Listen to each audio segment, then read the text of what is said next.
Another fascinating thing I remember seeing, Shane, was an Emmy Award in the museum. And I don't know that I ever Yes. put two and two together. And I used to work at CBS for a decade where we had soap operas on the air.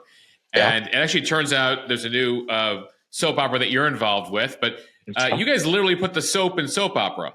Very much, very much. Yeah, that Emmy that you saw was for our pioneering work in the development of the soap opera. Advertising is also, one of our key skills and expertise areas. And we always want to be where our consumers are, talking to them about our brands and our products. And way back in the 20s, this brand new thing launched called the radio.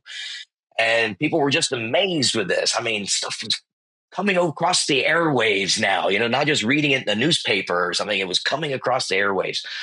And so people immediately were trying to figure out what to put on this thing, throughout the day.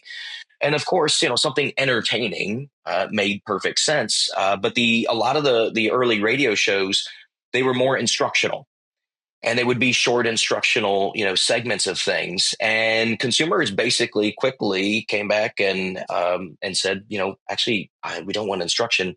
We actually want entertainment. Boring. Yes, give us entertainment.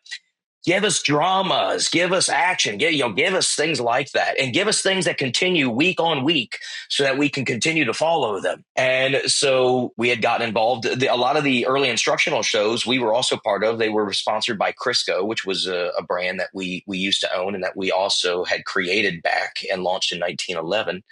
And there was Crisco kind of cooking minutes, they were called, or something to that effect. And it was basically little instructional things. But again, consumers said, no instruction. The videos today you would watch on like TikTok or YouTube. I mean, you guys were doing that on the radio 100 years ago. That's right, for sure. Yeah. But then consumers wanted more entertainment, less instruction.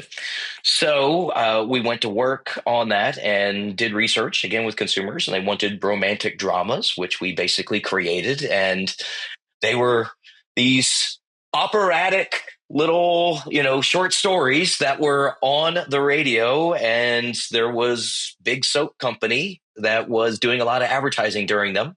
And so the words soap opera start to get kind of put together. And we for sure were one of the pioneering companies behind that. And you're right. We have a new one called Beyond the Gates that's getting ready to launch. And it's basically a soap opera set in an affluent Maryland suburb, essentially. But that's coming As out they very all soon. are, an affluent fill in the blank soap opera.